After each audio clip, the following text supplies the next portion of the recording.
প্রিয় প্রাথমিক শিক্ষক নিয়োগ তৃতীয় ধাপের নিয়োগ প্রত্যাশীগণ, আসসালামু আলাইকুম। আজকে আমি একটি গুরুত্বপূর্ণ খবর নিয়ে হাজির হয়েছি। প্রাথমিকের তৃতীয় ধাপের শিক্ষক নিয়োগ নিয়ে যা জানা গেল, এটি প্রথম আলো পত্রিকায় গতকাল প্রকাশিত হয়েছে।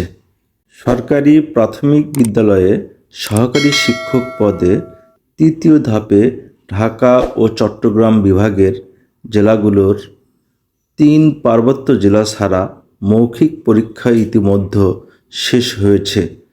আইনি জটিলতা থাকায় নিয়োগ প্রক্রিয়া বিলম্বিত হচ্ছে। প্রাথমিক শিক্ষা অধিদপ্তর সূত্রে জানা গেছে, এই ধাপের চূড়ান্ত ফল প্রকাশ করা হবে নাকি নিয়োগ প্রক্রিয়া বাতিল হবে তা নির্ভর করছে আদালতের শুনানির ওপর। প্রাথমিক শিক্ষা অধিদপ্তরের একজন কর্মকর্তা প্রথম আলোকে বলেন, আপিল বিভাগ আদেশ দিয়েছিলেন চূড়ান্ত ফল প্রকাশের আগে তদন্ত কমিটি করে তদন্ত প্রতিবেদন আদালতে জমা দিতে। তদন্ত কমিটিতে ডিবি ও এসবির প্রতিনিধি ও আমাদের প্রতিনিধি ছিলেন। যেসব জেলায় এ নিয়োগ নিয়ে মামলা হয়েছে সেসব জেলা অর্থাৎ মাদারীপুর ও রাজবাড়ী জেলার সংশ্লিষ্ট কর্মকর্তার সাক্ষ্য নেওয়া হয়েছে। সংশ্লিষ্ট সবার সঙ্গে কথা বলে নিরপেক্ষভাবে তদন্ত প্রতিবেদন তৈরি করে ইতিমধ্যে মন্ত্রণালয়ের মাধ্যমে আদালতে আমাদের লিগ্যাল অ্যাডভাইজারের কাছে জমা দেওয়া হয়েছে। শীঘ্রই বিষয়টি আদালতে উঠবে। ওই কর্মকর্তা বলেন, আদালত তদন্ত প্রতিবেদন দেখে সিদ্ধান্ত নেবেন। আদালত যদি বলেন নিয়োগ প্রক্রিয়া বাতিল করতে, তাহলে আমরা নিয়োগ প্রক্রিয়া বাতিল করব। আর আদালত যদি বলেন ফল প্রকাশ করতে, তাহলে ফল প্রকাশ করব। পুরো বিষয়টি নির্ভর করছে আদালতের শুনানির উপর।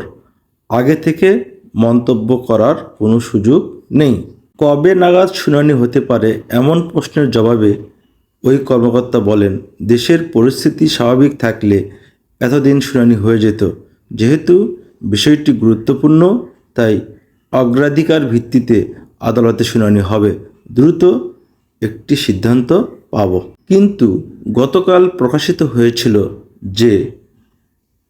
যে প্রতিবেদন দেওয়া হয়েছে সেখানে গরমিল রয়েছে, যেন সেটি প্রাথমিক শিক্ষা অধিদপ্তর এবং প্রাথমিক ও গণশিক্ষা মন্ত্রণালয় প্রকাশ করেনি।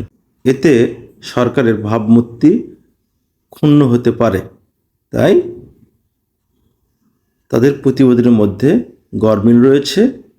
তাই আদালত চাইলে আবার প্রতিবেদন দেওয়া হবে বলে জানিয়েছে প্রাথমিক ও গণশিক্ষা মন্ত্রণালয়। তাই এই প্রতিবেদন হতে জানা যাচ্ছে যে এই প্রাথমিক শিক্ষক নিয়োগ তৃতীয় ধাপের পরীক্ষা বাতিল হওয়ার সম্ভাবনা সবচেয়ে বেশি।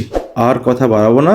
যদি এই ভিডিও ভালো লেগে থাকে তাহলে মিজান ম্যাথ একাডেমি ইউটিউব চ্যানেলকে সাবস্ক্রাইব করে পাশের বেল আইকন বাজিয়ে দেবেন এবং ভিডিওটিতে লাইক, কমেন্ট, শেয়ার করবেন। এই বলে এখানেই শেষ করছি। আল্লাহ হাফেজ।